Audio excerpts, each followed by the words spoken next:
Sean bienvenidos a la Suprema Corte de Justicia de la Nación. Les saluda José de Jesús Cruz y Baja y nos encontramos en su programa El Pleno en Vivo. Este día el Pleno del Tribunal Constitucional de nuestro país analizará una contradicción de tesis. Esta contradicción de tesis se encuentra listada con el número 377, diagonal 2013, una contradicción de tesis de criterios entre los sustentados por diversos tribunales colegiados del Poder Judicial de la Federación. Participan, por una parte, el primer tribunal colegiado en materia del trabajo del Cuarto Circuito del Poder Judicial de la Federación y, por otra parte, los tribunales colegiados segundo y cuarto del Tercer Circuito del Poder Judicial de la Federación, estos en materia de trabajo. ¿Cuál es el punto fundamental en este caso? Es la determinación de la procedencia o improcedencia del juicio de amparo indirecto vinculado precisamente a una resolución que califica sobre la personalidad de la parte demandada en juicio. Este es uno de los elementos importantes en el aspecto procesal y que establece precisamente el marco legal correspondiente al artículo 107, fracción quinta de la Ley de Amparo vigente, un elemento importante que determina en este artículo y fracción la procedencia del juicio de amparo indirecto cuando se den actos de imposible reparación y que se afecten materialmente derechos sustantivos. Esto es lo que establece la fracción quinta del artículo 107 de la Ley de Amparo y es el punto fundamental para la contradicción de tesis. En este caso son las figuras de la procedencia o no del juicio de amparo indirecto y, por otra parte, la situación correspondiente también a lo que es la imposible reparación del daño. Estos son aspectos importantes a tener en cuenta en lo que corresponde a esta contradicción de tesis de criterios, y elementos fundamentales son el artículo y fracción a que nos hemos referido y también la jurisprudencia número 4, diagonal 2001 del Pleno de la Suprema Corte de Justicia de la Nación, que en la materia determina puntos importantes que son retomados por los tribunales colegiados que han resuelto en un sentido y que será importante en el momento del análisis de esta contradicción de tesis. Por una parte, el primer tribunal colegiado en materia de trabajo del Cuarto Circuito del Poder Judicial de la Federación determina fundamentalmente la situación de la improcedencia del juicio de amparo indirecto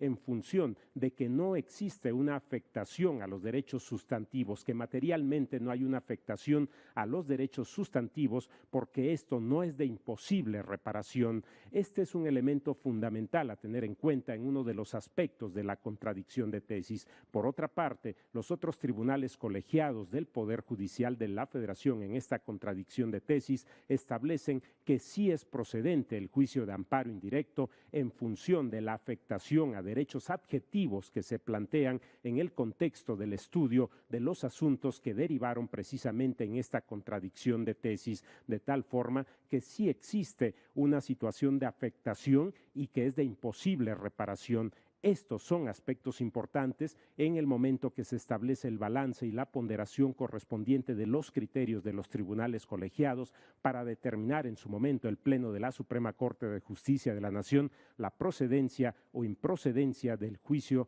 de amparo indirecto en la resolución de estos aspectos que califican sobre el punto fundamental de la contradicción de tesis, que en el caso es la figura de la personalidad, la resolución que emiten las autoridades sobre la personalidad y la vinculación al juicio de amparo indirecto. En este sentido, importante lo que hemos comentado con ustedes respecto del artículo 107, fracción quinta de la Ley de Amparo, por una parte, y también otro de los elementos fundamentales es la jurisprudencia número 4, diagonal 2001, emitida por el Pleno de la Suprema Corte de Justicia de la Nación respecto de la procedencia del juicio de amparo indirecto en esta situación de calificación sobre la personalidad de la parte demandada. Estos son algunos de los puntos importantes en los juicios correspondientes y en la materia que habrá de estudiar en unos momentos más el Pleno de la Suprema Corte de Justicia de la Nación para resolver esta contradicción de tesis número 377, diagonal 2013. En este momento iremos a una pausa y volvemos con ustedes con más comentarios al respecto.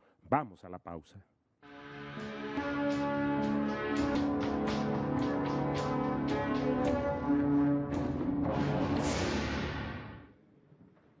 Se encuentra todo dispuesto para que dé inicio la sesión ordinaria del Tribunal Constitucional de nuestro país. En este momento, Damos paso. Exacto. Se abre la sesión pública ordinaria correspondiente al día de hoy. No, pero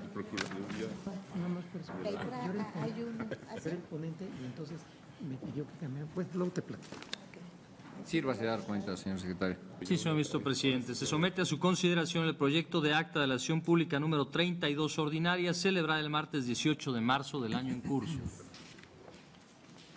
Está a su consideración, señoras y señores ministros, el acta con la que se ha dado cuenta. Si no hay algún comentario, les consulto si se aprueba en forma económica. Está aprobada, señor secretario. Continuamos, por favor. Sí, señor. Se somete a su consideración el proyecto relativo a la contradicción de tesis 377/2013 entre las sustentadas por el primer tribunal colegiado en materia de trabajo del cuarto circuito y el segundo y cuarto tribunales colegiados en materia de trabajo del tercer circuito, bajo la ponencia del señor ministro Franco González Salas y conforme a los puntos resolutivos que proponen.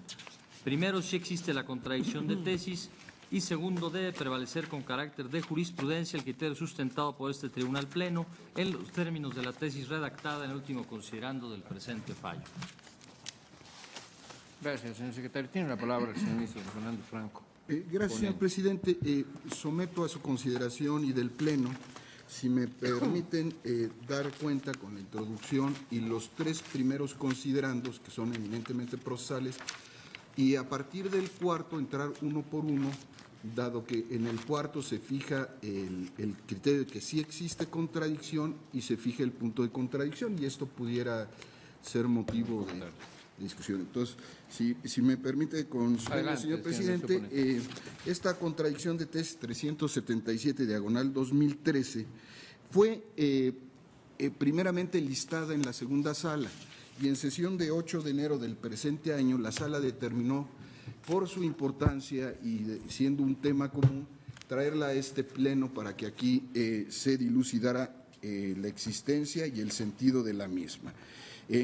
Por lo tanto, en el primer considerando se aborda el tema de la competencia y obviamente se considera que este pleno es competente para ello. En el segundo considerando se analiza la legitimación y se considera que, dado que la planteó un juez de distrito, la contradicción entre los tribunales, primero colegiado en materia de trabajo del cuarto circuito y el segundo tribunal colegiado de materia de trabajo y el cuarto tribunal colegiado en materia de trabajo de tercer circuito, tiene legitimación para haberla presentado. Y en el tercer considerando se reseña las consideraciones de los tribunales, se hace un resumen de sus consideraciones y se define que realmente sí hay, como lo veremos en el siguiente punto, una contradicción de criterios entre el segundo tribunal colegiado en materia administrativa del cuarto circuito y el cuarto tribunal frente a lo que sostuvo el primer tribunal colegiado de circuito en el cuarto circuito. Consecuentemente, se retoma el tema que ya existe de pleno en la jurisprudencia 4/2001, cuyo rubro es personalidad en contra de la resolución que dirime esta cuestión. Previamente al fondo procede el amparo indirecto. Consecuentemente, en este considerando simplemente hay una reseña de lo que sostienen los tribunales colegiados y por qué hay efectivamente un punto de contradicción. Gracias, señor ministro ponente. Como el propio ponente lo sugiere, en principio vamos a hacernos cargo de estos temas eminentemente procesales, considerando primero competencia, el segundo legitimación, el tercero, como lo señalaba, que donde se describen solamente los criterios contendientes. ¿Hay alguna observación de las señoras y señores ministros en relación con estos temas? Si no es así, les consulto si se pueden aprobar o los aprobamos de manera definitiva y en forma económica. Tome nota la Secretaría. Y estamos en el considerando cuarto relativo a la existencia de la contradicción. Señor ministro. Gracias, señor presidente. En el cuarto considerando se estima que existe la contradicción de tesis y se fija el punto de contradicción en los términos de las ejecutorias contradictorias y se dice que consiste en determinar la procedencia del juicio de amparo indirecto promovido en contra de la resolución que resolvió desestimar la falta de personalidad de la parte demandada en el juicio laboral y si se considera o no un acto de imposible reparación de conformidad con el texto del artículo 107, fracción quinta de la Ley de Amparo que entró en vigor a partir del 3 de abril de 2013. Este es el punto de contradicción que se propone, señor presidente. Que está a la consideración de las señoras y señores ministros. ¿Hay algún comentario respecto de la existencia de la contradicción y cuál es el punto precisamente de ella? En votación económica les consulto, se aprueba que existe la contradicción y cuál es el tema a dilucidar. Está aprobado por unanimidad, señor secretario, pero estamos en el considerando quinto, donde está el estudio de fondo y la propuesta del proyecto. Señor ministro. Gracias, señor presidente. En el considerando quinto centra el estudio de fondo y evidentemente se explicita los puntos que sostuvieron los colegiados en cada uno de los casos y el proyecto que está sujeto a su consideración concluye que la sola confrontación entre los artículos 107, fracción quinta de la Ley de Amparo vigente y el 114, fracción cuarta de la Ley de Amparo abrogada, antes transcritos en el proyecto, se advierte que en el primero el legislador adicionó el elemento relativo a qué es lo que se debe entender por actos en juicio cuyos efectos sean de imposible reparación, señalando que deben entenderse como aquellos que afectan materialmente derechos sustantivos tutelados en la Constitución Política de los Estados Unidos Mexicanos y en los tratados internacionales de los que el Estado mexicano es parte.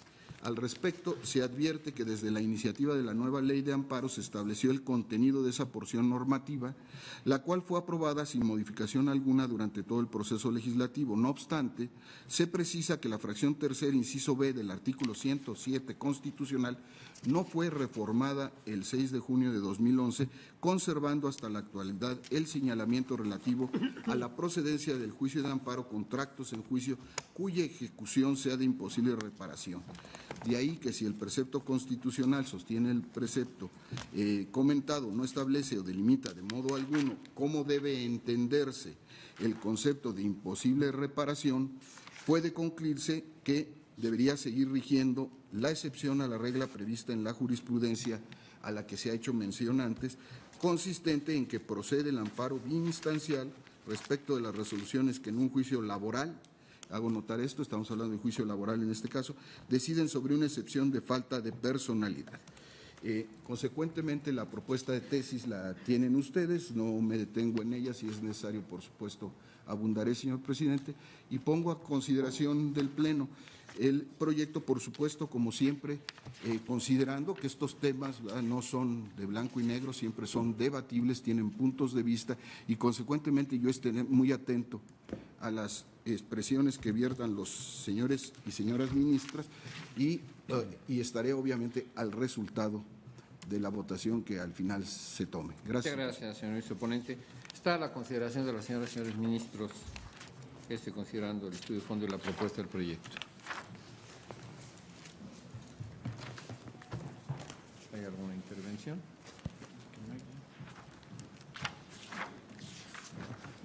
Señor ministro Alfredo Gutiérrez.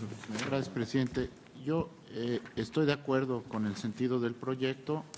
Parto de la premisa de que un concepto constitucional del cual depende la procedencia de un medio de control constitucional no es de libre configuración legislativa.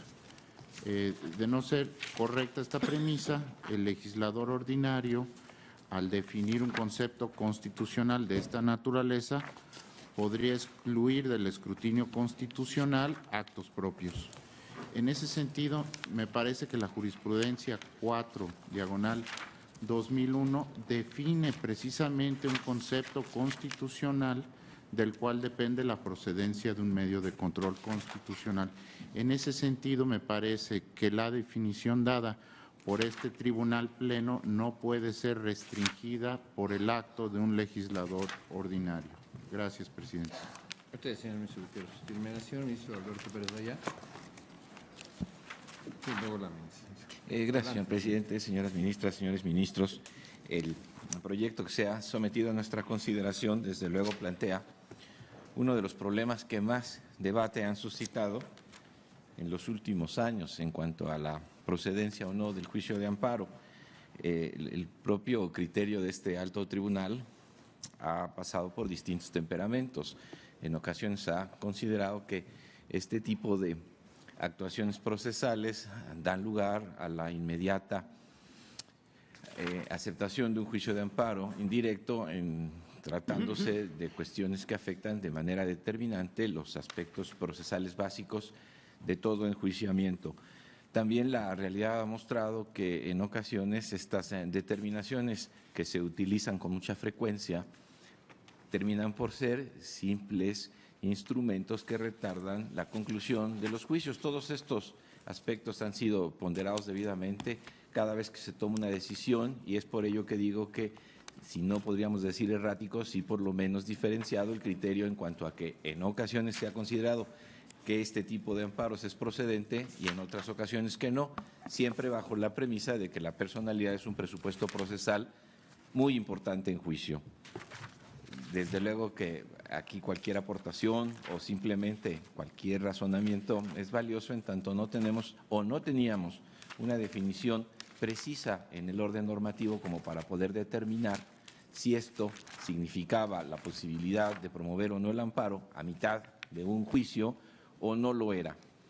En el caso concreto, más allá de lo debatible, creo que la ley de amparo hizo un gran esfuerzo, el legislador hizo un gran esfuerzo por delimitar que ha sido uno de los grandes aspectos a definir por los tribunales. Y lo es en la medida en que modificó sustantivamente el contenido de la ley para precisar con detalle el tema de los derechos sustantivos.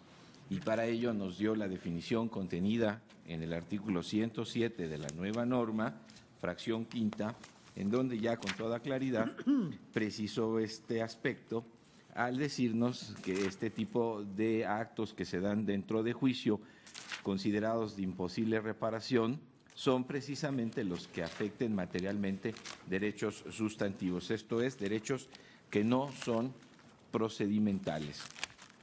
Esto lleva entonces por lo menos a reconocer que un tema que siempre fue motivo de debate queda, o por lo menos intentó ser zanjado por el propio legislador. Analizando la decisión previa que definió este punto por parte del Tribunal Pleno, se partió de la base de que el artículo 107 constitucional, si bien hablaba de imposible reparación, no precisaba el alcance de esta determinante y que, por supuesto, el entonces 114 de la Ley de Amparo tampoco lo hacía, y es eso que llevó a un ejercicio interpretativo profundo para entender que determinadas violaciones como estas, no obstante que no fueran de carácter procesal, no obstante que no fueran de carácter sustantivo, daban la oportunidad para la presentación de este tipo de juicios, aun a pesar de que el resultado en muchos de estos casos era retardar el procedimiento.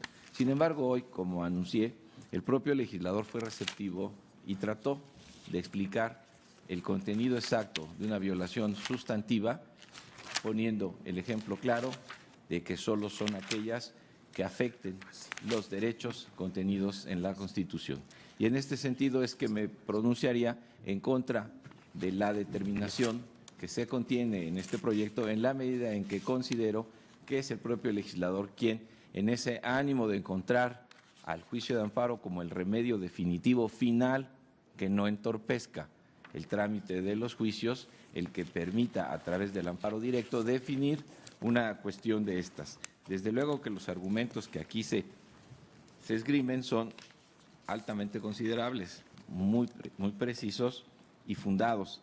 Sin embargo, los mismos podrían caber, por ejemplo, para la excepción de prescripción, para la excepción de cosa juzgada, para la excepción de falta de acción y derecho, o quizá para la excepción de incompetencia. Esto es, los razonamientos que aquí se dan como una violación procesal relevante también podrían serlos para cualquiera de los ejemplos que acabo de citar. Lo mismo podríamos decir que aquel que piensa que lo que se está cuestionando en juicio es motivo de una cosa juzgada previa, en tanto ya hubo un juicio que le fue favorable y hoy revive, también podría decir que sería una violación de carácter relevante volver a abrir un juicio en algo en que ya está definido jurídicamente.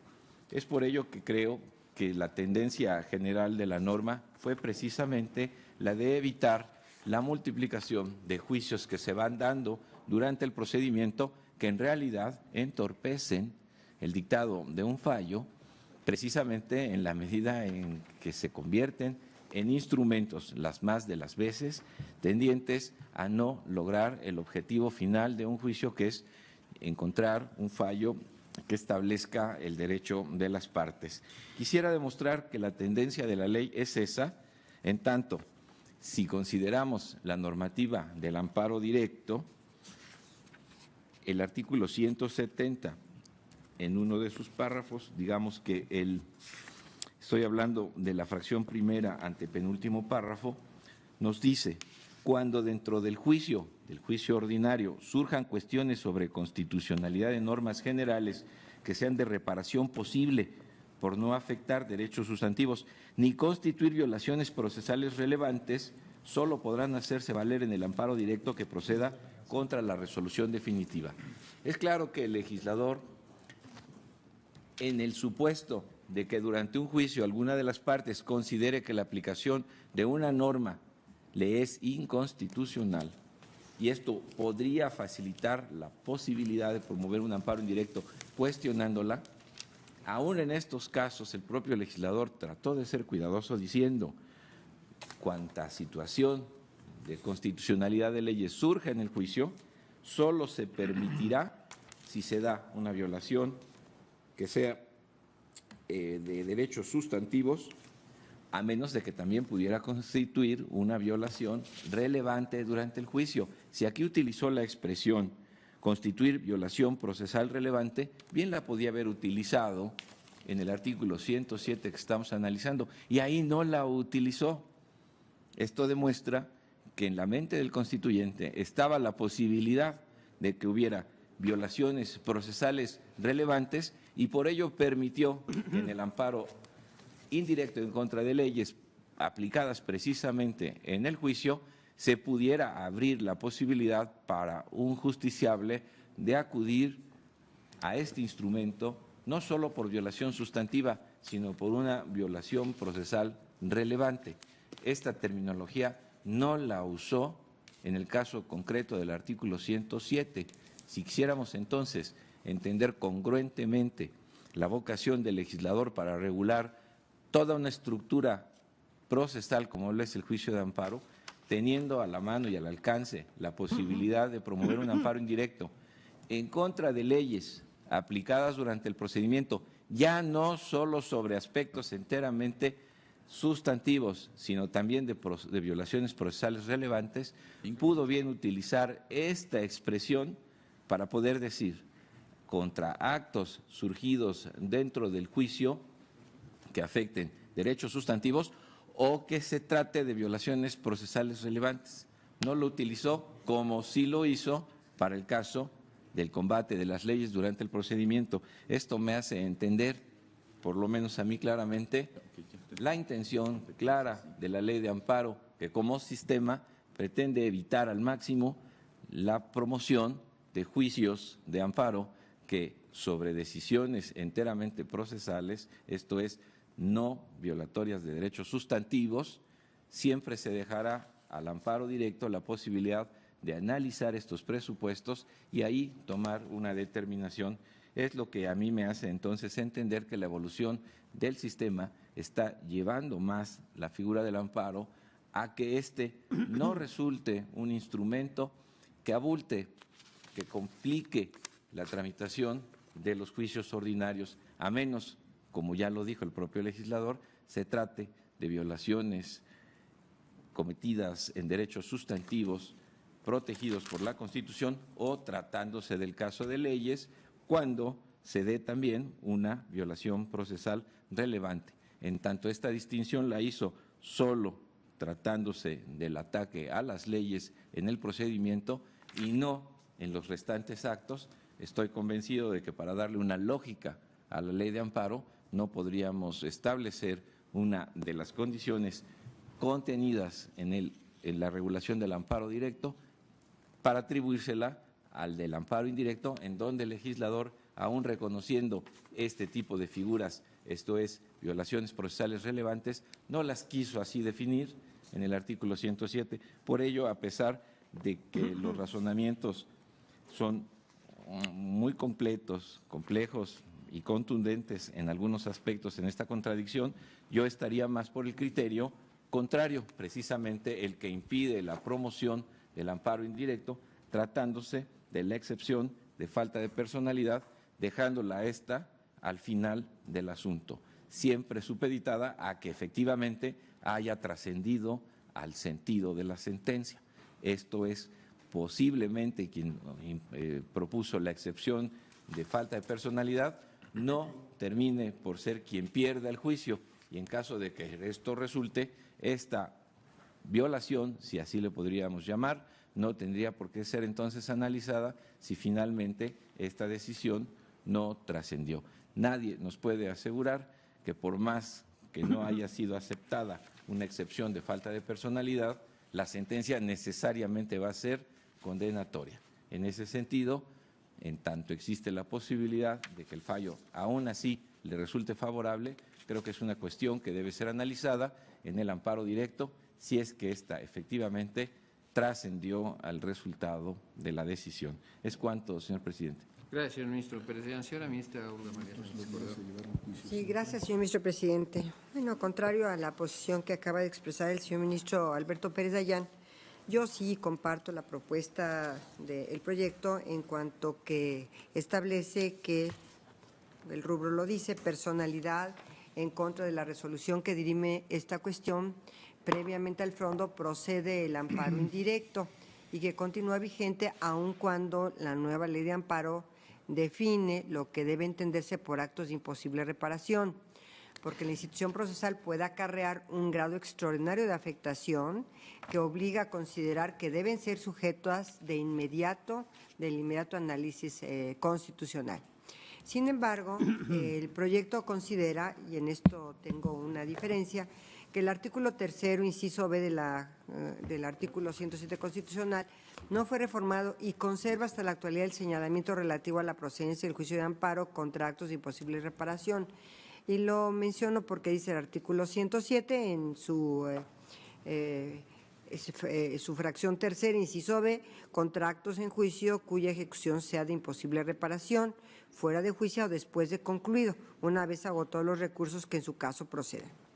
Ahora bien, el nuevo artículo de la ley de amparo que ya se ha hecho mención aquí vigente establece lo siguiente. Artículo 107. El amparo indirecto procede, fracción quinta, contra actos en juicio cuyos efectos sean de imposible reparación, entendiéndose por ellos los que afecten materialmente derechos sustantivos tutelados en la Constitución Política de los Estados Unidos Mexicanos y en los tratados internacionales de los que el Estado mexicano sea parte.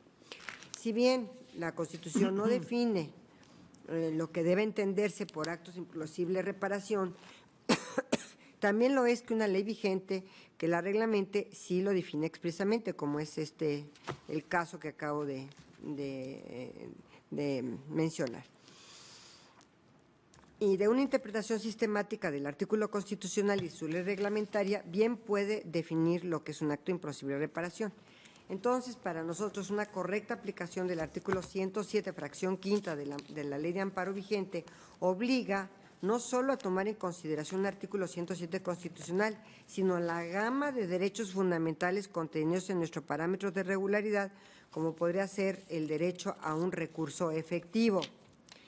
Conviene entonces que se realice este tipo de interpretación conforme para establecer que, si bien es verdad que la nueva ley de amparo define qué se entiende por actos de imposible reparación, también es cierto que existen estos tipos de derechos fundamentales que exigen una excepción a la regla establecida en la ley de amparo o una ampliación de este criterio. De esta manera se fortalece los argumentos contenidos en el proyecto y en la jurisprudencia del Pleno 4/2001 y no se contradice con lo establecido por la propia ley de amparo. Esto respetuosamente se somete a la consideración del señor ministro ponente y del Tribunal Pleno, y desde luego me llamó mucho la atención el argumento del ministro Gutiérrez Ortiz Mena, que él dice que este tipo de procedencia contenida en la Constitución pues no le es disponible al legislador ordinario para de alguna manera acotar en la legislación secundaria este tipo de procedencia. Gracias, presidente, pero estoy de acuerdo con el proyecto. A usted, señora ministra, ministro Arturo Saldívar. Gracias, señor presidente. Yo también estoy de acuerdo con el proyecto. En diferentes ocasiones he sostenido en este tribunal pleno mi punto de vista sobre el particular en un tema sin duda muy debatible y discutible de cuál es el contenido que se le dará al continente actos que tengan una ejecución irreparable para los efectos de la procedencia del juicio de amparo. Y también he reiterado que este es un tema que se tiene que analizar desde el punto de vista constitucional.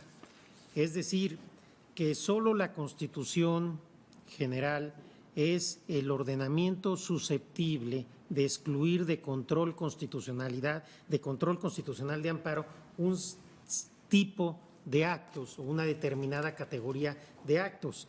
La ley de amparo, legislador ordinario, reglamentario del 103 y 107, en mi opinión, lo único que puede hacer es repetir las improcedencias constitucionales o aquellas que se derivan de la teleología y técnica del amparo, pero me parece que no puede dotar de un contenido distinto a las improcedencias constitucionales, de tal suerte que, en mi opinión, lo que sostenga el artículo 107, fracción quinta del artículo de la ley de amparo vigente, es hasta cierto punto irrelevante, porque lo que tenemos nosotros que desentrañar es el contenido del 107, fracción tercera, inciso B de la Constitución, que obviamente no tiene una definición de los actos de ejecución irreparable, pero que realmente a lo que hemos venido avanzando en diferentes precedentes es a sostener que el criterio de afectación a derechos sustantivos en sentido estricto no es suficiente, que tiene que haber cierto tipo de violaciones relevantes, procesales relevantes, que den lugar al amparo. Este mismo Tribunal Pleno, con otra integración, tuvo que dar marcha atrás en el criterio de entender los actos de ejecución irreparable como afectación a derechos sustantivos, precisamente en el caso de la personalidad, por una serie de inconvenientes prácticos, técnicos y de tiempo que no viene ahora a cuento reseñar. El Tribunal Pleno tuvo que empezar a excepcionar este criterio rígido, y estoy hablando de la octava época, y después, obviamente, en la novena se han venido haciendo esfuerzos también en ese sentido. Entonces, a mí en principio me parece que lo que tendríamos que desentrañar es este sentido que, en mi opinión, son derechos sustantivos, pero también violaciones procesales relevantes. Entiendo que este concepto pues es opinable y discutible, porque estamos hablando de un concepto jurídico indeterminado que, dependiendo de la concepción que tengamos de este tipo de actos, pues hemos llevado a discusiones y conclusiones distintas. No es extraño que en este Tribunal Pleno sea un debate recurrente, pero también incluso, al menos en la primera sala, y por lo que veo también en la segunda sala, y por eso han traído este asunto al Tribunal Pleno. Pero suponiendo, sin conceder, que tuviéramos que analizar la ley de amparo, en mi opinión, la ley de amparo llega a la misma conclusión. ¿Por qué? Porque lo cierto es que no se quitó lo relativo a violaciones procesales relevantes del artículo 107, fracción quinta de la ley de amparo vigente de manera consciente. Esta ley de amparo, como todos ustedes saben, tiene como antecedente un añejo proyecto de nueva ley de amparo que redactó una comisión que encargó este Tribunal Pleno. Y desde el primer proyecto se entendió actos de ejecución irreparable los que afectaban derechos sustantivos y violaciones procesales relevantes. Y así se fue modificando en iniciativas y en dictámenes y demás. En algún momento, supongo que por un error, se quitó de esta fracción lo de violaciones procesales relevantes, pero se deja en el 170, fracción primera. Entonces, no puedo yo entender que la ley de amparo tuviera un concepto con contenidos distintos, un continente con contenidos distintos, dependiendo de amparo directo o amparo indirecto. En mi opinión, la interpretación armónica es entender, a la luz del 107 constitucional y de estos dos preceptos de la ley de amparo, que cuando se habla de actos de ejecución irreparable para efectos de la procedencia del amparo, incluye los derechos sustantivos, violación inmediata y directa a derechos sustantivos, pero también cierto tipo de violaciones procesales relevantes. Fortalece mi criterio el hecho que el 107 de la ley de amparo no dice exclusivamente ni únicamente, dice entendiéndose por ellos, dejando abierta la interpretación. Por último, quiero también hacer del conocimiento de ustedes que en la primera sala recientemente tenemos por lo menos dos precedentes con el voto en contra del ministro Pardo Rebolledo, quien siempre ha sostenido un criterio distinto a este, que hay ciertas violaciones procesales que se puede entender que afectan el derecho de acción y consecuentemente procede el amparo indirecto. ¿Qué se quiere decir con eso? Que incluso si nosotros analizáramos de manera aislada el 107 fracción quinta de la ley de amparo, que dice contra actos en juicio cuyos efectos sean de imposible reparación, entendiéndose por ello los que afecten materialmente derechos sustantivos tutelados en la Constitución Política de los Estados Unidos Mexicanos y en los tratados internacionales de los que el Estado mexicano sea parte, quiere decir que nosotros hemos entendido que el derecho a acción, el debido proceso es también un derecho sustantivo y un derecho humano. Me parece que entender el debido proceso como un derecho secundario o adjetivo es algo que hoy difícilmente puede sostenerse.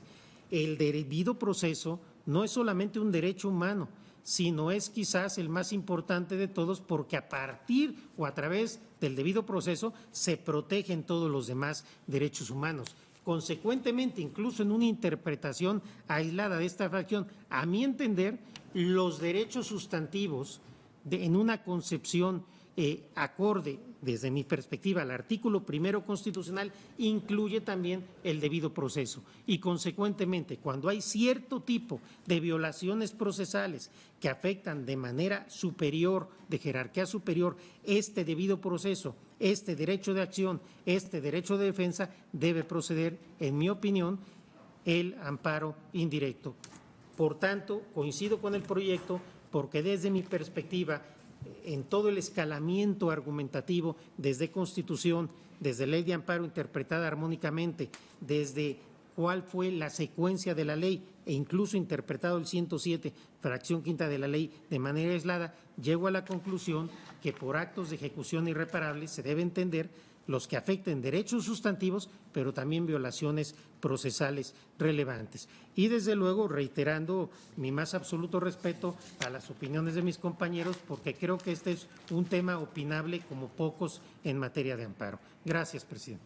A usted, señor ministro Arturo Saldívar. Señor ministro don Sergio Valls. Gracias, señor presidente. Yo estoy de acuerdo con la propuesta del proyecto que nos hace el señor ministro Franco. Como el mismo proyecto lo afirma, lo informa, el 107, fracción tercera, inciso B de la Constitución, establece la procedencia del juicio de amparo indirecto contra actos en juicio cuya ejecución sea de imposible reparación, fuera de juicio o después de concluido, una vez agotados los recursos que en su caso procedieran. Es decir, que procede juicio de amparo biinstancial contra los actos dictados en juicio cuya ejecución sea de imposible reparación. Los alcances de un acto que tenga una ejecución de imposible reparación no necesariamente deben estar vinculados de manera inmediata a derechos sustantivos para definir la procedencia del amparo. Considero que lo relevante es definir actos en el juicio que, de verificarse, representen una afectación directa a la prosecución y continuidad del procedimiento, como en el caso de la resolución que dirime un incidente de personalidad, precisamente. Debido a que, de reservarse su análisis al momento en que se impugne el laudo que ponga fin al juicio, implicaría de manera indirecta una afectación al derecho a una justicia pronta y expedita. Por lo tanto, como lo propone el proyecto que estamos analizando, considero que debe prevalecer el criterio relativo a que procede juicio de amparo indirecto contra la resolución que desecha un incidente de falta de personalidad, debido a que el análisis inmediato de ese acto permitirá verificar que en el juicio se integre correctamente la relación procesal, como presupuesto indispensable para la solución de la controversia jurisdiccional. Ratifico, pues, mi voto es a favor del proyecto. Gracias, señor presidente. A usted, señor ministro, don Sergio Valls. Continúa la discusión. Señor ministro Pardo Rebolledo. Gracias, señor presidente. Voy a procurar ser muy breve o muy puntual en los argumentos con base en los cuales yo no comparto la propuesta del proyecto. Esta, como ya se ha dicho, es una larga historia. Siempre el tema de la excepción de falta de personalidad ha generado la discusión de si se trata simplemente de una violación procesal o si puede ser calificado como un acto cuya ejecución sea irreparable. Y aquí me remonto a la jurisprudencia 6/91 de este Tribunal Pleno, que se emitió en una contradicción de tesis entre la tercera y cuarta sala de la Suprema Corte. En esta jurisprudencia por contradicción se le dio contenido al concepto de actos de imposible reparación, interpretando en esta 6/91 el artículo 107, fracción tercera.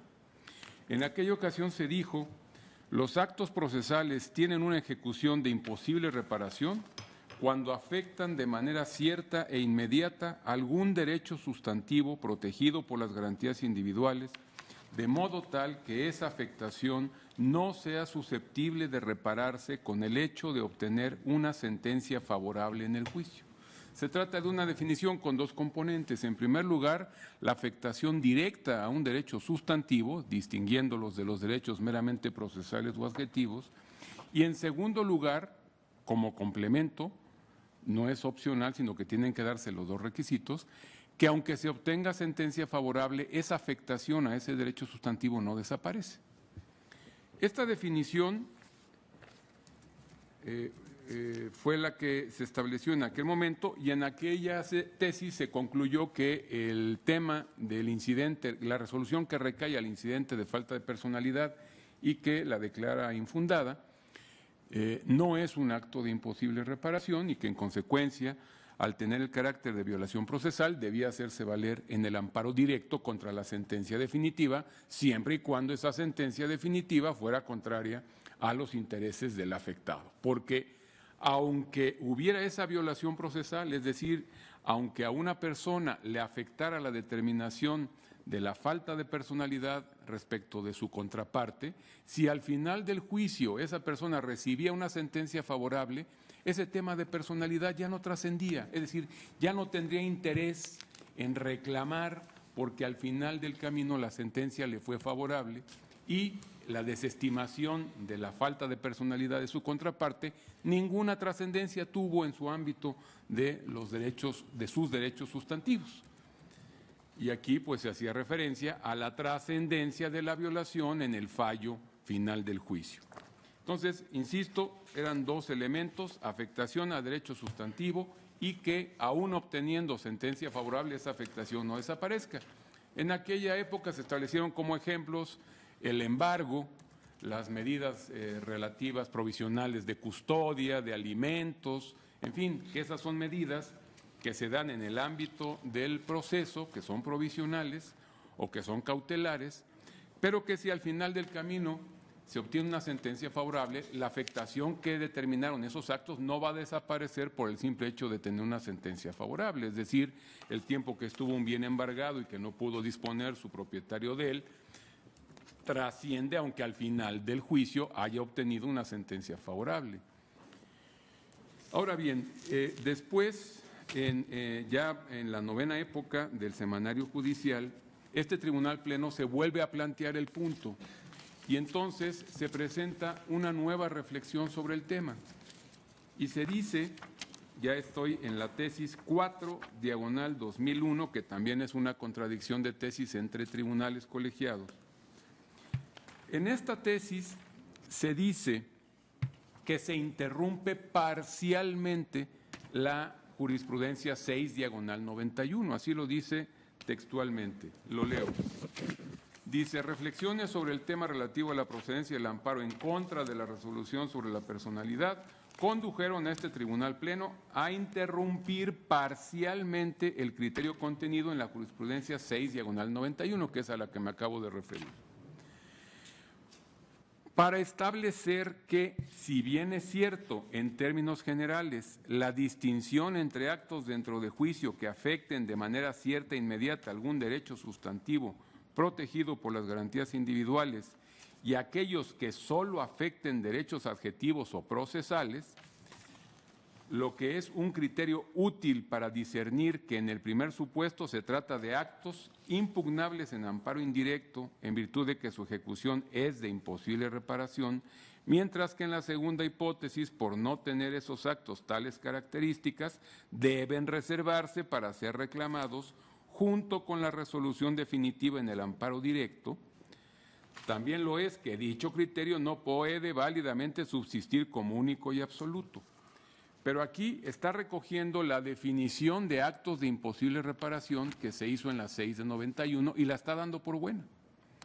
Lo que pasa es que ahora en esta tesis dice que de manera excepcional, atendiendo a la gravedad de las violaciones, se utilizan varios calificativos, se habla de afectación en grado predominante o superior, de afectación exorbitante, de extrema gravedad, de grado extraordinario de afectación. Y entonces se dice que cuando se dan esas características, las violaciones procesales no es que sean de imposible reparación, porque no reúnen los requisitos de los actos de imposible reparación.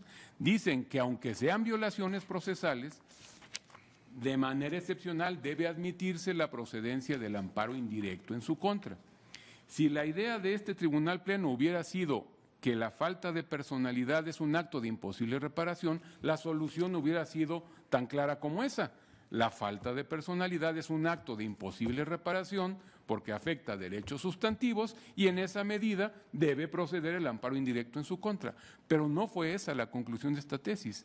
Esta tesis establece una excepción no prevista en la ley de amparo para la procedencia del amparo indirecto contra cierto tipo de violaciones procesales, como lo puede ser la falta de personalidad. Bajo estas circunstancias,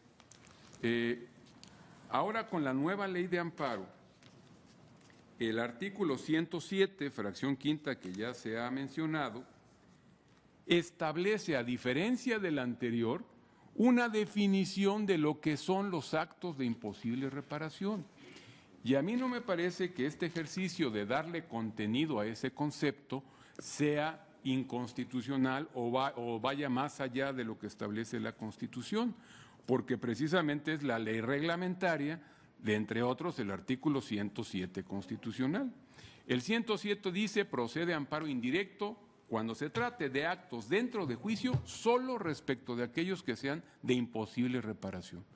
Y la ley, desarrollando ese concepto, tampoco creo que esté previendo nuevas causas o casos de improcedencia que no estén previstos en la Constitución, simplemente está desarrollando el concepto que la Constitución contiene y ahora dice de manera expresa que se entiende por actos de imposible reparación aquellos que afecten materialmente derechos sustantivos tutelados en la Constitución y en los tratados internacionales. A mí me parece que este cambio es sustancial, porque el 114, fracción cuarta de la ley anterior, no tenía o no contenía un concepto de actos de imposible reparación y se fue bordando a través de las jurisprudencias que hemos venido comentando.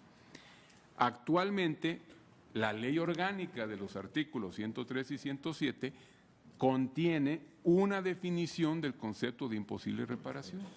Y a mí me parece que con base en esta nueva definición de este concepto, pues quedan atrás tanto la definición que se hizo en la 6 de 91 como lo que se retomó en la tesis 4/2001.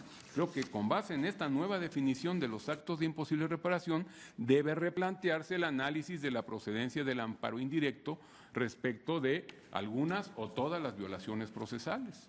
¿Por qué? Porque ahora se establece como requisito que hay una afectación de índole material a los derechos sustantivos y antes ese requisito no se exigía. En consecuencia, a mí me parece que tratándose del caso de la falta de personalidad, que es el que motiva esta contradicción que estamos resolviendo, no reúne los requisitos que establece el 107 fracción quinta para considerarla como un acto de imposible reparación.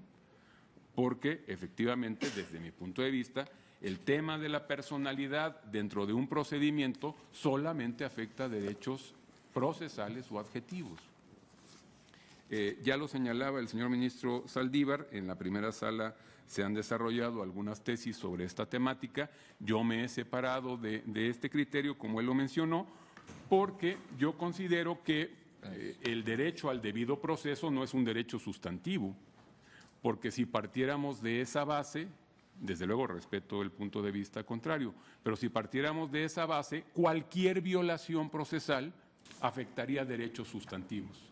Es decir, el desechamiento de una prueba, el desechamiento de un recurso, como si se parte de la base de que el derecho al debido proceso es un derecho sustantivo, todas estas violaciones a un debido proceso afectarían un derecho sustantivo y harían procedente el juicio de amparo indirecto en contra de los mismos, lo cual estimo que es contrario a la lógica de la ley de amparo. La ley de amparo dice, cuando sean actos dentro de un juicio, deja que ese juicio camine, y si se van dando violaciones procesales en el trayecto, coloquialmente lo digo, velas juntando, y solo si la sentencia te es desfavorable, porque ¿qué tal si la sentencia te es favorable? Pues todas esas violaciones ya no trascendieron en tu esfera jurídica, ahí se quedaron en ese procedimiento.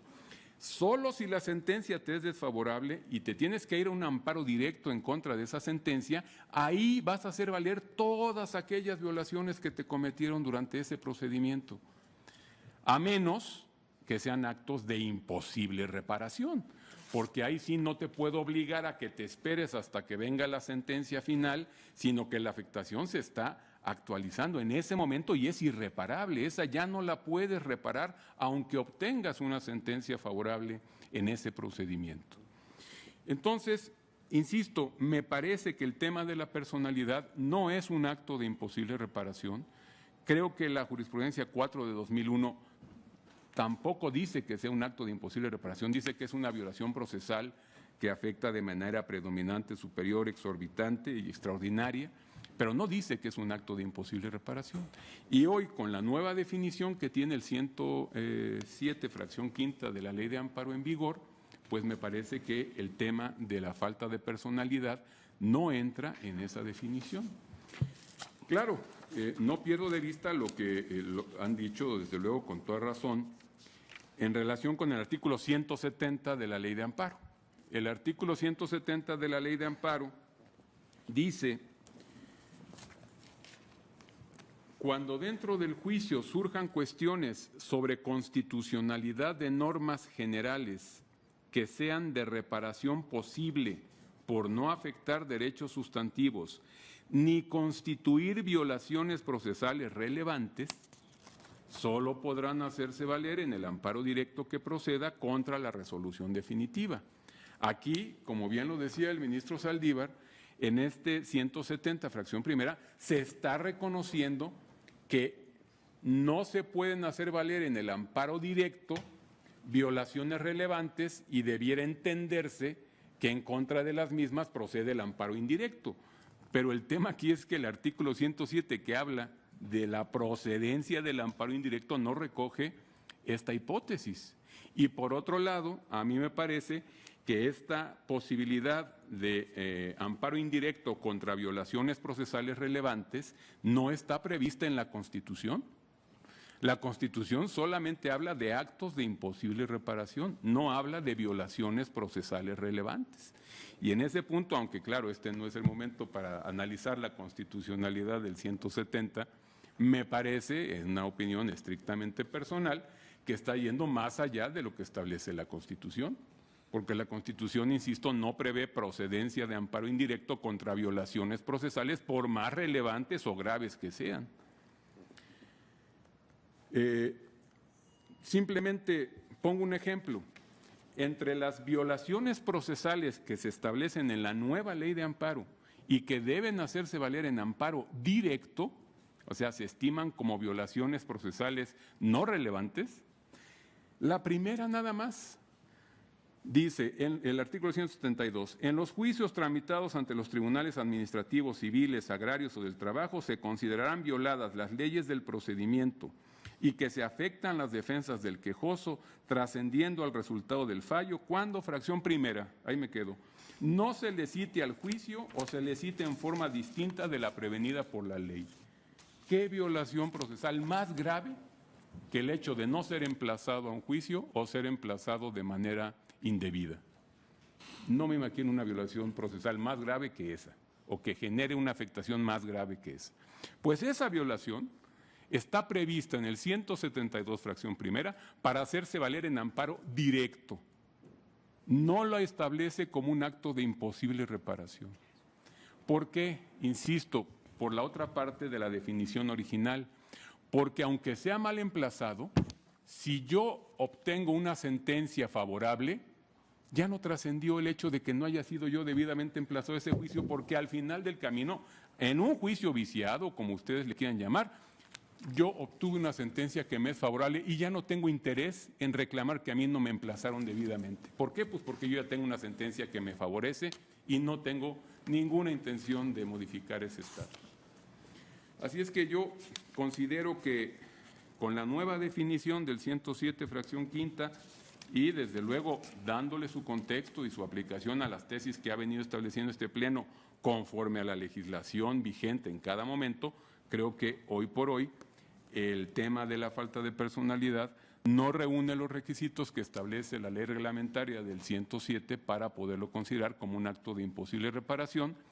Y por otro lado, no advierto sustento para tema de procedencia de amparo indirecto respecto de violaciones procesales graves o relevantes. Y en esas condiciones yo me manifestaré en contra de la propuesta del proyecto. Gracias, señor presidente. A usted, señor ministro Pardo Robledo. Señor ministro María Aguilar, enseguida el señor ministro Vázquez. Gracias. Gracias, señor presidente. La verdad es que entre lo que ha dicho don Alberto Pérez Dayán y ahora con una extraordinaria claridad y precisión el ministro Pardo Rebolledo, realmente me deja sin argumentos muchas de las cuestiones que él expresó, inclusive que las platicábamos hace un momento, ya las expresó con extraordinaria claridad, insisto, y conforme las iba diciendo, iba agotando todos los temas que yo quería presentarles a ustedes. Quisiera ya por último, y repito y reitero y me adhiero totalmente a todas estas argumentaciones de los señores ministros. Tan es así que la nueva construcción de la ley de amparo no solo se refiere, como ya lo dijo, y repite lo que la Constitución establece, para eso está la ley reglamentaria, para establecer los conceptos y sus alcances, que se trata o se trate de actos de imposible reparación. Ese es el concepto. Ya no se hace cargo ni se hizo cargo la ley de amparo, no sé si por error, pasó desapercibido o por qué, ya no se hace cargo de conceptos tales como cuestiones de afectación de grado predominante, de gran entidad, ni mucho menos. Simple y sencillamente se establece con todo rigor cuál es el concepto que debe entenderse en ese sentido. E incluso este Tribunal Pleno, antes inclusive de que entrara en vigor la nueva ley de amparo,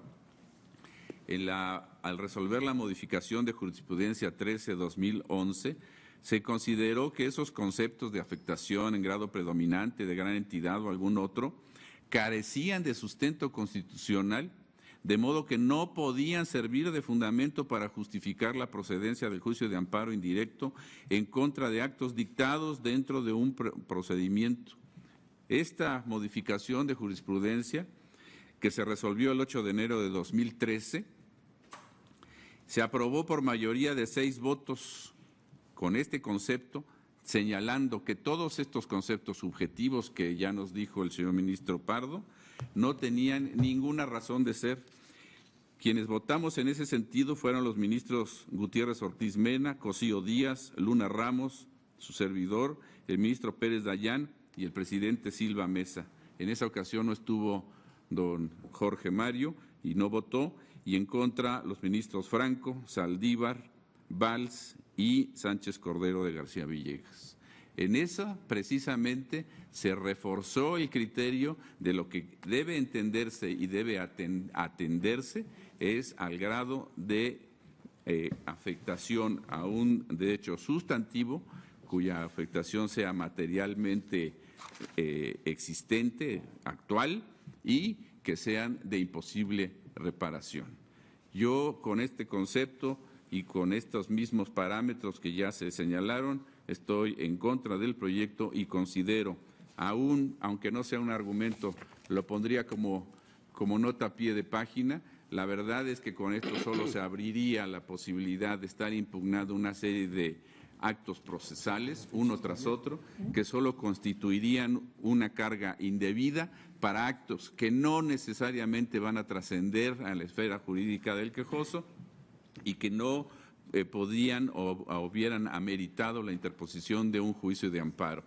Tan es así que inclusive a principios del siglo XX, cuando venía la Suprema Corte, no existían los tribunales colegiados, mucha de la problemática del rezago que tenía esta Suprema Corte venía precisamente de la infinidad de juicios de amparo que se promovían por cada uno de los actos procesales que se consideraban inconstitucionales, y eso hizo que fuera evolucionando el sistema, no solo en la ley y en la jurisprudencia, sino inclusive en la Constitución, de tal manera que limitara esto a lo que realmente pudiera afectar los derechos sustantivos y que realmente no pudieran repararse ni aún con una sentencia favorable.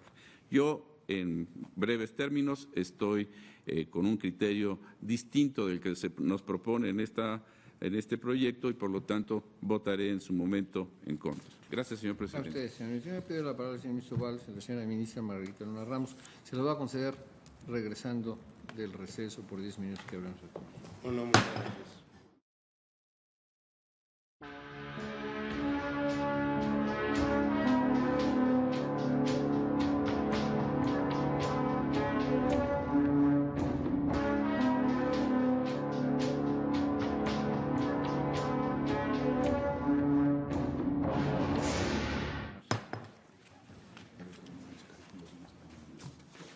Tiene la palabra la señora ministra Margarita Luna Ramos. Por favor, señora ministra. Muchas gracias, señor presidente. Señora ministra, señores ministros, yo quisiera manifestar que, como lo he mencionado en algunas otras ocasiones en donde se ha discutido cuestiones relacionadas con violaciones al procedimiento, voy a manifestarme en contra del proyecto presentado por el señor ministro Fernando Franco, desde luego con el debido respeto, y trataré de dar las razones por las cuales no coincido con el proyecto y con la propuesta. Las violaciones procesales de siempre nos han dado muchos matices de interpretación. Las violaciones procesales es algo que en el amparo judicial, sobre todo, es donde más problemas nos han dado. En amparo judicial y en procedimientos administrativos seguidos en forma de juicio, que es donde normalmente tenemos la posibilidad de aplicarlas. Recuerden ustedes que si tenemos un procedimiento administrativo seguido en forma de juicio o tenemos un procedimiento de carácter jurisdiccional, La idea es que podemos impugnar la sentencia definitiva o la resolución última que se dicte en estos procedimientos. Claro, si estamos en presencia de un procedimiento administrativo seguido en forma de juicio, siempre será juicio de amparo indirecto. ¿Por qué? Porque no es una sentencia propiamente dicha ni proviene de tribunales jurisdiccionales. Si estamos en amparo judicial, entonces aquí sí estamos hablando de la existencia de un tribunal propiamente dicho. Y aquí la pregunta es, ¿cómo vamos a impugnar la decisión que se dé en un amparo judicial? Bueno, pues la idea es, conforme a la ley de amparo anterior y conforme a la nueva, con las variantes a las que ya me haré cargo más adelante, es de que se puede impugnar la resolución última o la sentencia tratándose de amparo jurisdiccional, y tratándose de la sentencia se hace en juicio de amparo directo, es decir, ante tribunal colegiado y de manera uninstancial, en amparo directo. Pero luego se nos dicen, fíjense que pueden haber algunas violaciones durante el procedimiento que pueden ser impugnables también. ¿Por qué? Pues porque pueden trascender al resultado del fallo. Y aquí, con la ley anterior, nos encontrábamos con un problema muy serio porque el artículo 114, que establecía la procedencia del juicio de amparo indirecto, nos decía en su fracción segunda, relacionada con procedimientos administrativos seguidos en forma de juicio, que siempre y cuando podíamos combatir estas violaciones procesales, siempre y cuando las combatiéramos junto con la decisión última. Sin embargo, en el juicio de amparo, cuando estábamos en un problema de un amparo judicial, es decir, judicial propiamente dicho, nos encontrábamos también con dos artículos que nos ofrecen un problema muy serio. El artículo 114, fracción cuarta, nos decía que se podía ir de inmediato al juicio de amparo indirecto siempre y cuando se tratara de violaciones que tuvieran sobre las personas o sobre las cosas una ejecución de imposible reparación. Y en cambio, el 158, 159, 160, 161, que regulaban el juicio de amparo directo, aquí lo que nos decían es, procede el juicio de amparo directo respecto de sentencias definitivas o resoluciones que pongan fin a juicio y de violaciones al procedimiento que sean de tal manera graves que trasciendan al resultado del fallo. Entonces, fíjense, se nos presentaba una situación muy especial. ¿Cuáles son las violaciones que son de naturaleza irreparable? Para combatirlas de inmediato en juicio de amparo indirecto, no esperarse al dictado de la sentencia. ¿Y cuáles son las violaciones que, aunque son graves, trascienden al resultado del fallo? Tenemos que esperarnos a que se dicte la sentencia correspondiente para que las impugnemos junto con ellas. La ley de amparo anterior y la nueva nos establecen una especie de como muestreo de cuáles son las violaciones procesales que podemos impugnar, que trascienden al resultado del fallo, que son graves, que trascienden al resultado del fallo, pero que debemos esperarnos al dictado de la sentencia definitiva para combatirlas. Ahora, con la nueva ley de amparo, en el artículo 172 se nos da este muestreo. En la ley anterior, en el 159 se establecía este muestreo para juicios laborales y juicios civiles, y podían incluirse los administrativos, y para cuestiones penales se establecía en el 161. Entonces, ¿qué nos dice el 172? Ya dijimos, juicio de amparo directo respecto de sentencias definitivas o resoluciones que ponen fin al juicio. Cuando se acaba el procedimiento ordinario, es susceptible de impugnarse en juicio de amparo directo. Pero las violaciones que podemos impugnar junto con la sentencia definitiva, el 172 de la actual ley de amparo nos pone unas muestras y nos dice: en los juicios tramitados ante los tribunales administrativos, civiles, agrarios o del trabajo, se considerarán violadas las leyes del procedimiento y que se afectan las defensas del quejoso, trascendiendo al resultado del fallo. ¿Cuándo? O sea, no es cualquier violación, porque si se trata de cualquier violación de que no le acordaron una promoción en la que estaba pidiendo una copia y luego presentó otra, pues no hay ningún problema, no es de las que trascienden al resultado del juicio. Aquí, para que se estimen trascendentes, dice que haya sido falsamente representado en el juicio de que se trate. Quiere decir que si compareció a juicio y quien lo representó no tenía esa representación, bueno, pues finalmente no estuvo adecuadamente representado y por tanto es una violación que si la sentencia le es adversa puede impugnarla junto con ella. Ahora, dice, falsamente representado. Este es un problema de representación que está muy ligado de la mano con lo que estamos viendo en cuestión de personalidad. ¿Por qué? Porque al final de cuentas, si alguien no está representando adecuadamente al actor o al demandado, pues va a ser impugnado ¿en qué? En la personalidad con la que se está ostentando. La nueva ley de amparo dice que si no se le citó a juicio, se le citó en forma distinta o haya sido falsamente representado, te esperas al dictado de la resolución para combatir esta violación junto con la sentencia definitiva. Se declara ilegalmente confeso al quejoso, se le declaró fictamente confeso. Y bueno, ¿qué más posibilidades de perder el juicio que esa? Pues muchísimas. ¿Por qué? Pues porque está aceptando lo que de alguna manera le están demandando. Sin embargo, aún en eso, la idea es, ¿estas violaciones son graves? Claro que son graves, pero ¿las combate de inmediato en juicio de amparo indirecto? No. Se espera a que se dicte la resolución para combatirla en juicio de amparo directo. Y luego nos dice que se le desechen o resuelva un incidente de nulidad, que se le desechen pruebas.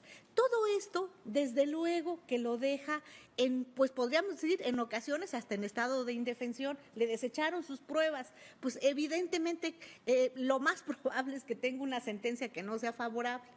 Pero el hecho de que estén desechadas esas pruebas, que le hayan desechado un incidente, que haya sido fictamente declarado confeso, que no se le haya citado debidamente, esto es una violación de tal trascendencia que amerite la impugnación en juicio de amparo indirecto. Pues no, porque la propia ley de amparo de manera expresa está diciendo que se espere al dictado de la sentencia para combatirlo junto con esta, si es que la sentencia es adversa, es decir, si le afecta. Entonces, ¿cuáles son las violaciones procesales a que se refería la anterior fracción cuarta del 114 y que se refiere ahora el artículo 107 en su fracción quinta? ¿Cuáles son las violaciones en las que, estando en un procedimiento de carácter judicial, son de tal manera graves que amerita que se impugnen de inmediato en juicio de amparo indirecto? Bueno, pues antes nos decía la ley, aquellas que tengan sobre las personas o sobre las cosas una ejecución de imposible reparación.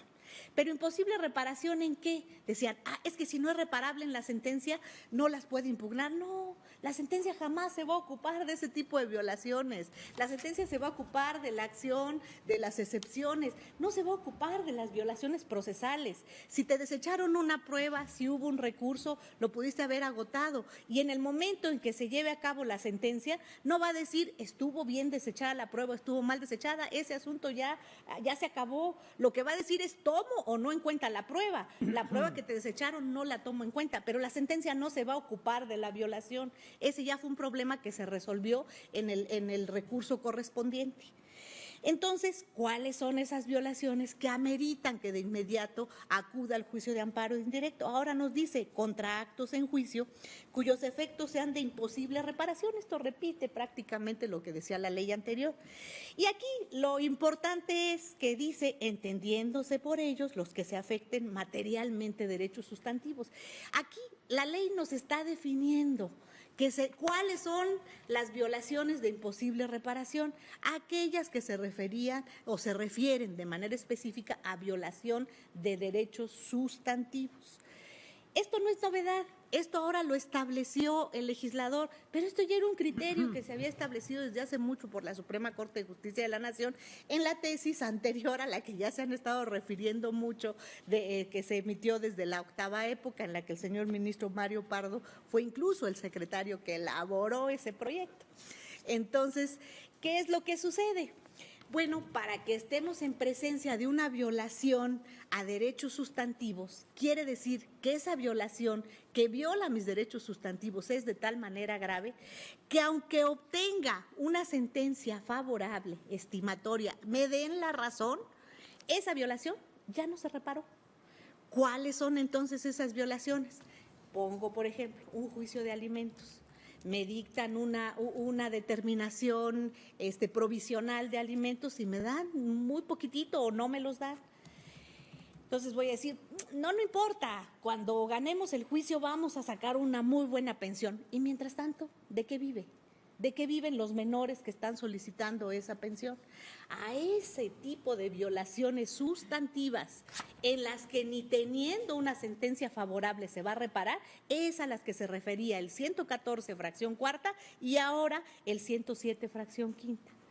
Tuvimos hace poquito los asuntos del arraigo. Yo sé que no fue una votación unánime ni mucho menos, pero para mí, ¿por qué el arraigo era una violación a derechos sustantivos? ¿Por qué se consumaba de manera irreparable?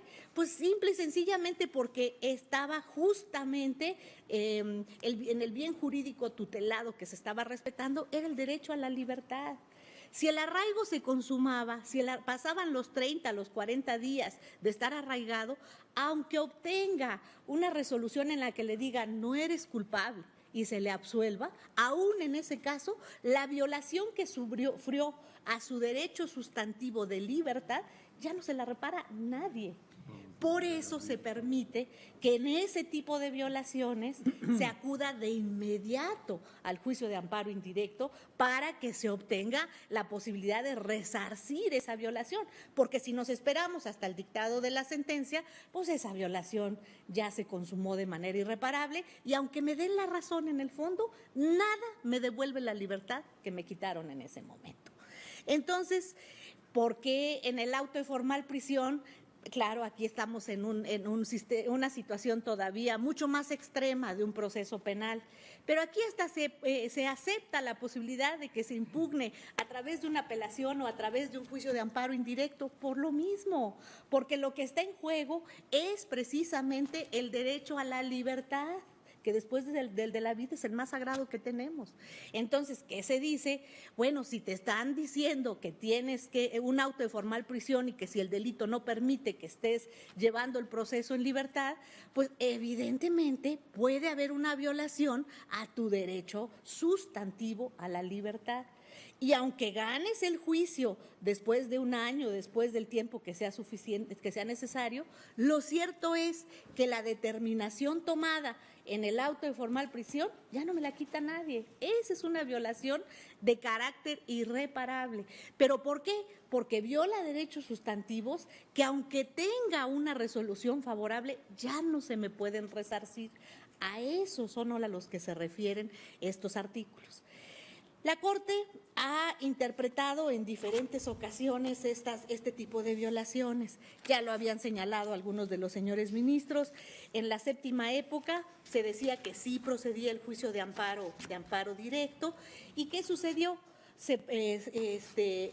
Que procedía el juicio de amparo indirecto. ¿Y qué sucede? Bueno, pues que nada más se movía el juez para un lado y le interponían juicio de amparo. ¿Y qué pasaba? Pues que estos juicios de amparo se hacían interminables. ¿Por qué razón? Porque había muchísimos juicios en el camino que estaban interponiéndose en contra de cualquier determinación del juez de distrito. Por esa razón, durante la octava época, se emite la jurisprudencia 6/91 a la que hizo referencia, ya hicieron referencia a los señores ministros que me han precedido en el uso de la palabra.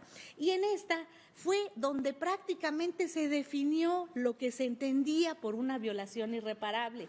Y se dijo, una violación irreparable es aquella que afecta derechos sustantivos y que además me afecta de tal manera que ni la sentencia me la va a quitar, ni esa va a poder resarcirme. Eso fue lo que se define en esa tesis. Sin embargo, ya durante la nueva estructura de la Suprema Corte de Justicia de la Nación, en la jurisprudencia 4/2001, se cambia este criterio y se establece que efectivamente se matiza, porque en realidad no se abandona. Se sigue diciendo que efectivamente procede respecto de violaciones sustantivas, pero que esa es la regla general y que hay una excepción cuando se trate de violaciones de modo excepcional que afecten al quejoso en grado predominante o superior o que sean exorbitantes. Bueno, todos estos calificativos se daban en esta tesis. Entonces se establece una excepción a la regla general de que solo procede respecto de derechos sustantivos. Y se dijo, ¿por qué? Bueno, pues porque se les va a hacer llevar un juicio que a lo mejor era improcedente y hasta que termine pueden combatirlo. Pues sí, pero si al final no les dan la razón o no les dan la razón, pues ya no tenían que combatir absolutamente nada. Y la violación fue irreparable. No, era una violación intraprocesal, era una violación de carácter adjetivo que al final de cuentas podría tener solución si obtiene sentencia favorable. Si obtiene sentencia favorable, aunque no lo hayan emplazado a juicio, aunque le hayan desechado pruebas, aunque le hayan desechado incidentes de nulidad de notificaciones, en cualquier situación de esa naturaleza ya no hubo afectación. ¿Por qué razón? Pues porque obtuvo una sentencia favorable. Si va a impugnar el que le desecharon una prueba cuando la sentencia le fue favorable, pues se la van a desechar, el juicio de amparo se lo desechan. ¿Por qué razón? Pues porque no le afecta. Entonces, por esas razones, hubo ese cambio. Después, esa misma tesis se matizó. Porque se decía que procedía el juicio de amparo indirecto en este tipo de violaciones que quedaban, en mi opinión, y lo digo con el mayor de los respetos, en la subjetividad total, porque ¿qué es una violación predominante en grado superior de afectación exorbitante? Pues las que les leí, que la ley de amparo dice que procede juicio de amparo directo, pues podrían considerarse exactamente iguales. Sin embargo, les digo, queda una situación, en mi opinión, bastante discrecional y subjetiva. ¿Y esto qué originó? Pues que hubiera tesis en violaciones procesales de que sí, de que no, de que en cuestiones de procedencia, de que en cuestiones de competencia, de que en cuestiones de cosa juzgada, de que en cuestiones de desechamiento de pruebas. Bueno, entonces eso diversificó la jurisprudencia en este sentido. ¿Por qué? Porque había cosas que para alguien eran predominantes en grado superior y para otros decían, pues no. Entonces, esto, en mi opinión, generó mucha inseguridad jurídica. Pero bueno, todas estas interpretaciones que se dieron hasta estas dos tesis, incluso la que matizó, porque la que matizó lo único que decía es que podían dictarse resoluciones en materia de personalidad que pusieran fin a juicio, y como se había hecho primero la determinación de que sí procedía el amparo indirecto, se hizo la aclaración que respecto de esas pues procedía el amparo directo. ¿Por qué? Porque es una resolución que está dentro de la procedencia del amparo directo. Pero viene la reforma constitucional del 6 de junio de 2011. En esta reforma constitucional es importante mencionarlo, no se modificó en esta parte el artículo 107 de la Constitución. El artículo 107 de la Constitución lo que decía y sigue diciendo, y esto es muy importante, dice, las controversias de que habla el artículo 103 de esta Constitución, es decir, las que son impugnables en juicio de amparo, con excepción de aquellas en materia electoral, se sujetarán a los procedimientos, y fíjense, para mí aquí está lo importante dicho por el constituyente, que determine la ley reglamentaria. ¿Qué quiere decir esto? El constituyente le está delegando al legislador ordinario el determinar cuáles son aquellos procedimientos en los que se va a sujetar la procedencia del juicio de amparo. Por eso dice, son esas controversias que se sujetarán a los procedimientos que determine la ley reglamentaria, de acuerdo con las bases siguientes. ¿Cuál es la base que se nos da en este asunto? Fracción tercera. Cuando se reclamen actos de tribunales judiciales, administrativos o del trabajo, el amparo solo procederá en los siguientes casos. El inciso B dice, contra actos en juicio, fíjense otra vez, cuya ejecución sea de imposible reparación. Entonces, no está diciéndonos en ningún momento el legislador, el constituyente permanente, me refiero al constituyente, no al ordinario. El constituyente permanente nunca está diciendo que proceda respecto de violaciones procesales predominantes o en grado superior o exorbitantes. Está diciendo la Constitución de manera específica que procede contra actos en juicio cuya ejecución sea de imposible reparación, punto. Y además les dice que estos procedimientos se determinarán en la ley reglamentaria respectiva. Bueno, pues después de esto se emitió la nueva ley de amparo. la nueva ley de amparo en la que estableció esta procedencia, como ya lo habían mencionado en el artículo también 107, esto fue una mera coincidencia, pero ahora en el artículo 107, fracciones tercera y quinta. La tercera nuevamente está referida a procedimientos administrativos seguidos en forma de juicio y la quinta a procedimientos judiciales, jurisdiccionales. ¿Qué nos dice la fracción tercera? Contra actos, omisiones o resoluciones provenientes de un procedimiento administrativo seguido en forma de juicio, siempre de que se trate de resoluciones definitivas por violaciones cometidas en la misma resolución o durante el procedimiento, si por virtud de estas últimas hubiere quedado sin defensa el quejoso, trascendiendo al resultado del fallo. Acuérdense que aquí, en procedimientos administrativos seguidos en forma de juicio, siempre será juicio de amparo indirecto. Aquí no tenemos la disyuntiva de si es una vía o es otra, siempre será juicio de amparo indirecto.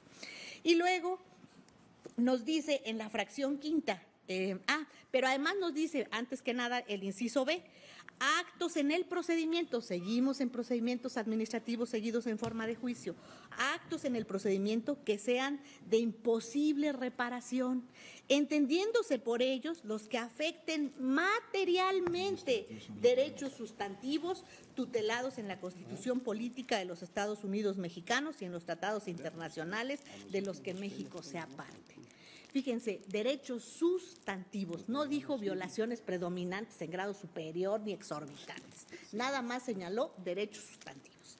Y luego dice la fracción quinta, que es la que está referida al amparo judicial, contra actos en juicio cuyos efectos sean de imposible reparación, entendiéndose por ellos que afecten materialmente derechos sustantivos tutelados en la Constitución y en los tratados de los que el Estado mexicano sea parte. Volvemos a lo mismo, se repite exactamente la misma definición. Yo creo que conforme al texto del 107, el legislador ordinario tenía posibilidades y facultades de definir lo que era una violación de imposible reparación. ¿Por qué? Porque el mismo 7, cuando le delega esa posibilidad conforme a lo establecido en la ley reglamentaria, le está dando la facultad. Pero además no varió en cuanto al tipo de violaciones que proceden, siguieron siendo solamente las de imposible reparación. Entonces, ¿qué hizo el legislador ordinario? El legislador federal ordinario definió, para evitar las divergencias de criterio y dar certeza jurídica, definió qué debemos entender por violaciones de imposible reparación.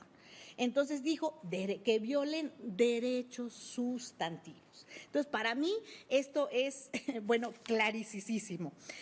Ahora, en la exposición de motivos de la ley de amparo, efectivamente no se hace ninguna aclaración al respecto, pero creo que ni siquiera lo necesita.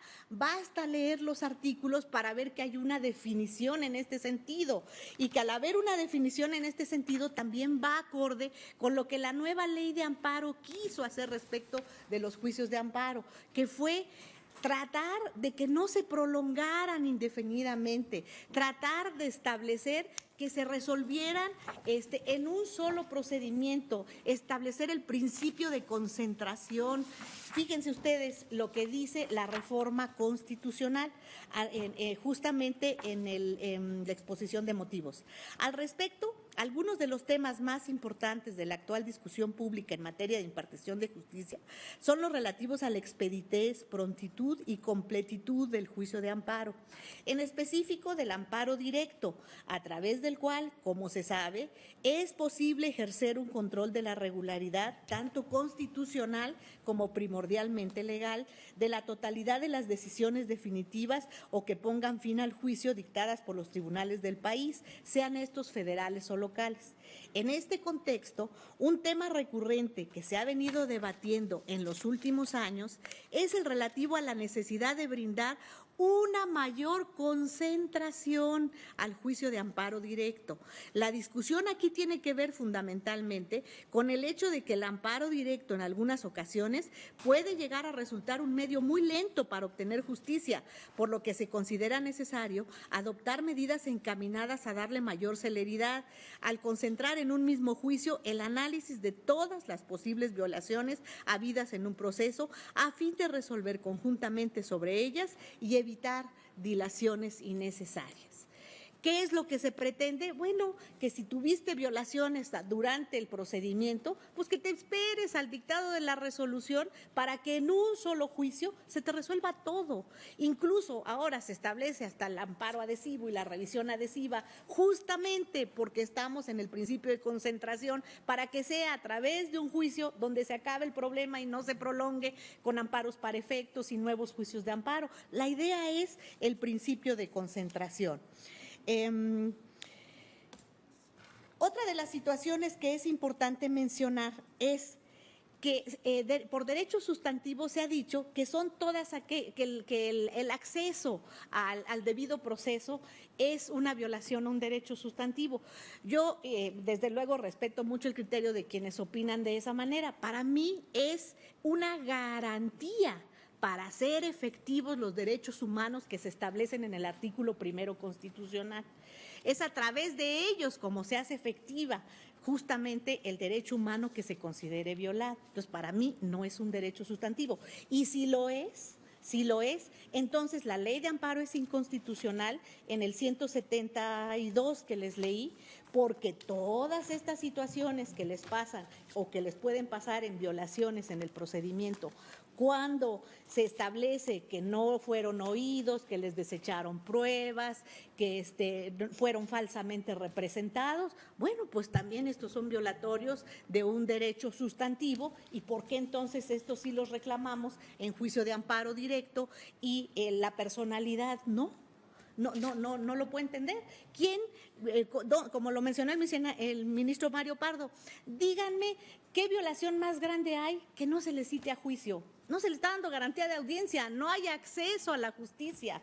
Y aún en ese caso se le dice que se espere al dictado de la sentencia para junto con ella hacer valer esa violación procesal.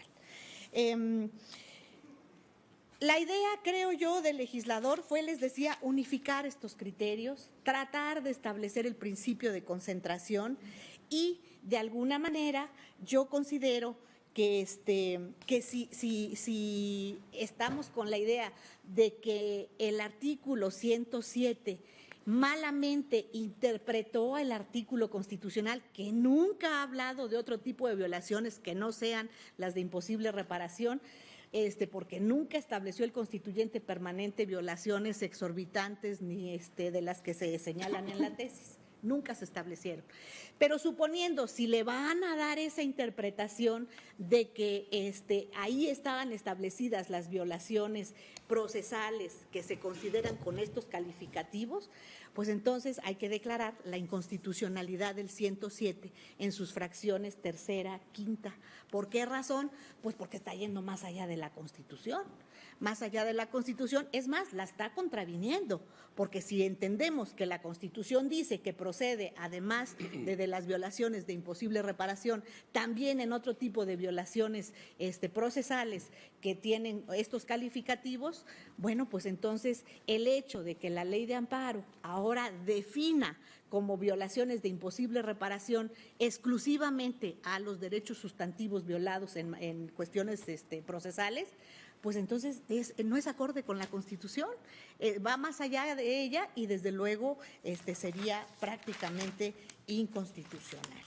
Por estas razones, yo, señor ministro presidente, señora ministra, señores ministros, yo me manifiesto en contra del proyecto. La pregunta desde luego era si la jurisprudencia que se emitió ya durante la vigencia de esta nueva estructura de la Corte seguía o no vigente. En mi opinión, bueno, ni antes ni ahora, pero bueno, antes de todas maneras estaba con un criterio mayoritario, estaba establecida como criterio obligatorio. Pero si hoy tenemos una definición expresa en la ley de amparo, que en mi opinión no va en contra ni más allá de la Constitución, pues entonces esa jurisprudencia que se hizo quizás con una interpretación distinta, pues ha perdido vigencia. Por supuesto que ha perdido vigencia porque la ley de amparo está estableciendo de manera exclusiva la definición de violación procesal irreparable. Si no lo consideramos así, entonces habrá que declarar inconstitucional el artículo 107, fracción tercera y fracción quinta de la Ley de Amparo. Gracias, señor presidente. Al contrario, señora ministra. Señoras y señores ministros, voy a levantar esta sesión pública ordinaria para convocarlos al general verificativo el próximo lunes en este lugar a la hora de costumbre para continuar con la discusión de estos asuntos y lo que tenemos listado también para el mismo lunes. Se levanta la sesión. Concluyó la sesión ordinaria del Tribunal Constitucional de nuestro país, donde el Pleno avanza en la resolución de esta contradicción de tesis número 377, diagonal 2013, y se plantea un estudio interesante en el ámbito constitucional y legal respecto precisamente del artículo 107, fracción quinta de la Ley de Amparo, relativa a la procedencia o improcedencia del juicio de amparo indirecto, vinculado precisamente a una figura importante en el ámbito legal y que se plantea como el punto fundamental también en esto que se establece a través de una jurisprudencia, la número 4, diagonal 2001, y que es precisamente la personalidad, la situación que se vincula precisamente a determinar si es procedente el juicio de amparo indirecto contra una resolución que plantea precisamente la situación de la calificación de esta personalidad de la parte demandada, la desestimación correspondiente, y son elementos en el orden técnico procesal que son importantes para definir la situación que prevalece en el ámbito constitucional respecto de lo que establece este artículo 107, fracción quinta de la Ley de Amparo, y por otra parte lo que se establece respecto de la procedencia del juicio de amparo indirecto a través de la jurisprudencia número 4, diagonal 2001, la situación importante respecto de la reforma de la Ley de Amparo, el establecimiento de la Ley de Amparo que establece en la nueva modalidad esta fracción quinta del artículo 107, que es importante cuando se plantean la situación de lo que se establece en este debate del Pleno de la Suprema Corte de Justicia de la Nación respecto de la procedencia o improcedencia del juicio de amparo indirecto. Sobre esto continúa debatiendo el Pleno de la Suprema Corte de Justicia de la Nación para en su momento determinar cuestiones de procedencia, improcedencia y la situación vinculada, como hemos señalado, a la personalidad. Sobre esto se debatirá en la siguiente sesión ordinaria del Tribunal Constitucional de nuestro país. Agradecemos a todos ustedes la atención a su programa El Pleno en Vivo. Se despide José de Jesús Crucibaja, invitándoles para que en punto de las 9 de la noche puedan dar seguimiento a Acceso Directo a Noticias y agradeciendo su interés en este ámbito de interpretación constitucional en el Estado mexicano. Por su atención, gracias.